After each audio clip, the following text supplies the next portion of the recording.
여러분, 결혼 조건이 뭐라고 생각되시나요? 먼저는 서로 사랑해야 된다고 생각하죠.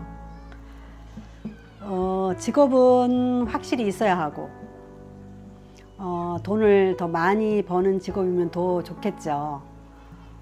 그리고 외모도 좀 좋아야 되고,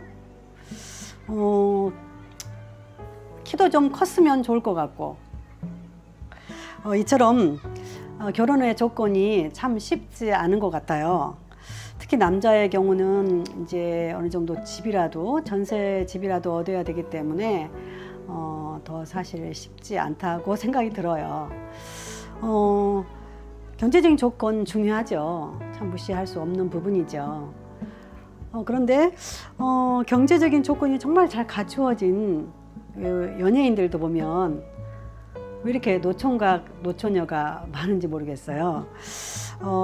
갈수록 나홀로족이 참 많은 것 같아요. 그래서 그런지 그런 프로그램이 굉장히 인기가 많잖아요. 그리고 욜로족도 점차 많아지고, 갈수록 결혼이 좀 어려워지는 그런 세대이지 않나 싶어요.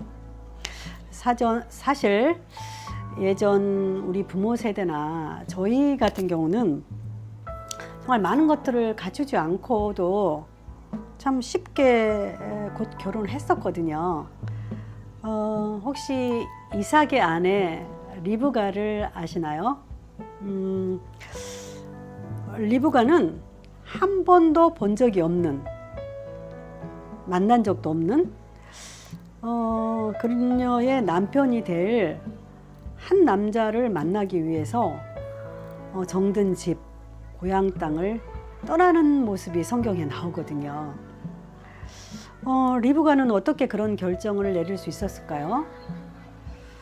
21세기를 살아가는 저희들에게 사실 리브가의 결혼 이야기는 참 믿기 힘든 일인 것 같아요. 어쩌면 우리나라의 조선시대나 옛날에 선도 안 보고 이렇게 부모가 정해준 사람하고 결혼한 것 같은 그런 이야기죠.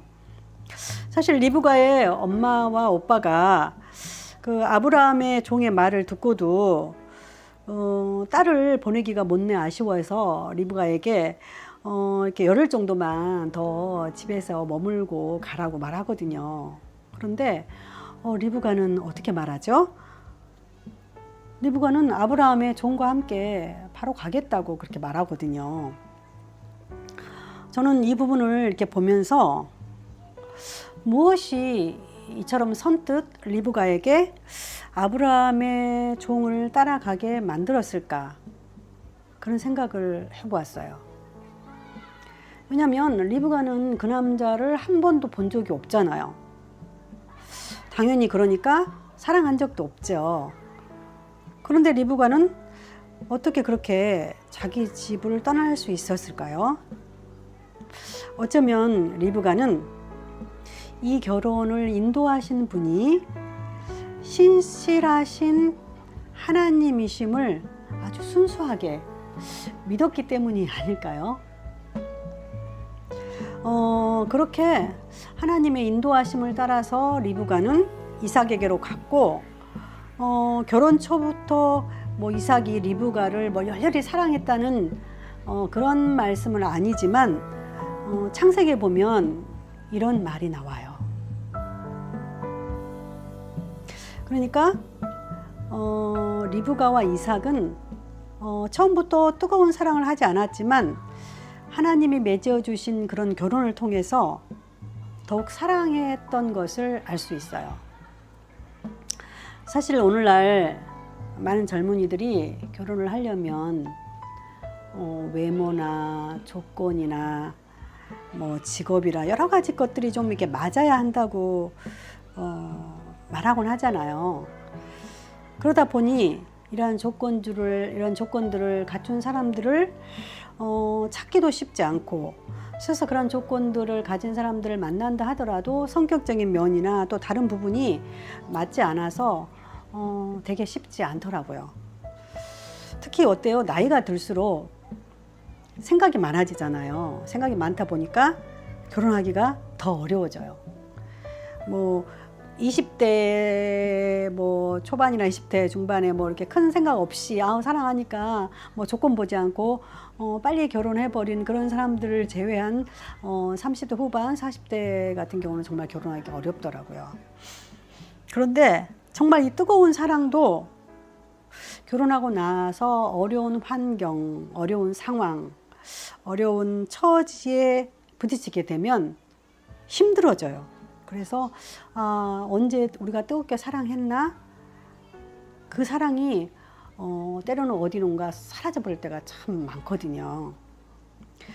그런 면에서 보면 이삭과 리브가의 결혼은 우리에게 또 다른 길을 보여주는 것 같아요.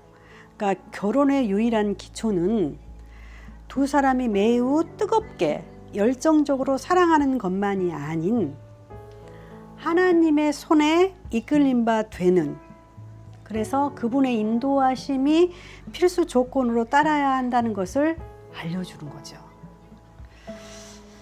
하나님의 인도하심이 기초가 되면 우리는 항상 처음의 자리로 되돌아갈 수 있거든요. 저도 결혼해서 한 30여 년 지금 살고 있는데 힘든 상황을 만나게 되면 서로의 장점보다는 단점을 좀 자주 보게 되는 것 같아요. 그러다 보면 내가 언제 정말 저 사람을 뜨겁게 사랑했나 가끔 잊혀질 때가 있거든요. 그렇지만 하나님께서 우리의 결혼을 인도해 줬다는 것 때문에 처음으로 되돌아가기가 좀 쉽더라고요. 그래서 결혼을 하려면 먼저 부모를 육체적으로 정신적으로 떠나야 하는 독립심이 참 중요한 것 같아요. 그리고 상대를 배려하는 마음, 그러니까 어떻게 보면 인격적인 성숙이 정말 중요하더라고요. 그러니까 많은 젊은이들이 이제 결혼을 하게 되면 어떤 안정적인 환경, 또 서로 의지가 되는 이제 그런 것을 이렇게 기대를 많이 하고 결혼을 하잖아요. 그런데 서로 20, 30년 이상 자라온 배경이나 성격이 서로 다르죠. 그러다 보니까 두 사람이 서로 만나서 어떻게 서로를 잘 도와주고 돕는 배필로 가정을 세워가야 할지, 그런 깊은 고민, 그런 기도, 이게 선행돼야 지탱할 수 있는 게 가정인 것 같아요. 사실 우리가 굉장히 연약한 인간이잖아요. 그러다 보니까 뜨거운 사랑만 가지고 오랫동안 지탱하며 산다는 것은 결코 쉽지 않은 길이거든요. 사실 그래서 이 모든 것들이 너무 버겁고 힘드니까 결혼하는 것보다 차라리 그냥 혼자 즐기면서 혼자 사는 게 훨씬 낫지 않나요? 이렇게 말하는 분도 참 많죠. 그런데 결혼이 주는 축복은 이루 말할 수가 없습니다. 하나님의 인도하심이 기초가 되는 결혼은요, 서로 사랑함으로써 그 세워지는 가정의 소중함을 알게 돼요. 그리고 또한 두 사람을 닮은 자녀의 축복도 경험하면서 부모의 사랑은 물론 진짜 가족 간의 사랑을 배워갈 수 있는 축복의 장이 될 수 있거든요. 결혼 참 쉽지 않은 길이지만 서로의 여러 가지 조건 등을 내세우기보다는 어때요? 우리도 리브가처럼 하나님의 인도하심을 신뢰하는 거 참 중요한 것 같아요. 그리고 그 하나님과 함께 우리가 그 길을 걸어간다면 하나님께서 우리 각자에게 여러 가지 조건들, 우리가 원하는 그런 조건들은 아닐지라도 좋은 배우자를 우리에게 만나게 해주실 거라는 그런 믿음과 확신, 그리고 그 하나님이 주시는 놀라운 그 축복을 가져오는 그 결혼의 길이 우리 젊은 세대에게 열리지 않을까, 그런 생각을 하게 됩니다. 결혼 쉽지 않은 길이죠. 조건 너무 많이 생각하는 것보다는 정말 자기가 정말 인생에서 함께 해서 중요한 게 무엇인가, 우선순위가 중요한 것 같아요. 어차피 저도 이제 결혼 생활 한 30년 살 모든 조건을 갖춘 남자는 없어요. 그러니까 신앙이 중요하다 그러면 그 부분에 높은 가치를 두는 거고 또 뭐 왜냐면 결혼을 하다 보면서 결혼 시기에 그렇게 오랫동안 믿음을 지켜온 젊은이들이 믿음을 버리고 그 조건들을 따라서 결혼하는 경우도 좀 많이 봤거든요. 그러니까 어떤 걸 선택하느냐는 이제 본인의 선택이죠. 그렇지만 그 선택한 결과의 책임은 또 본인이 또 져야 하는 거죠. 하나님의 인도하심을 따르는 결혼 참 귀한 것 같아요. 그런 귀한 결혼이 우리 젊은 세대에게 있기를 바라며 작은 팁을 전해봅니다. 감사합니다.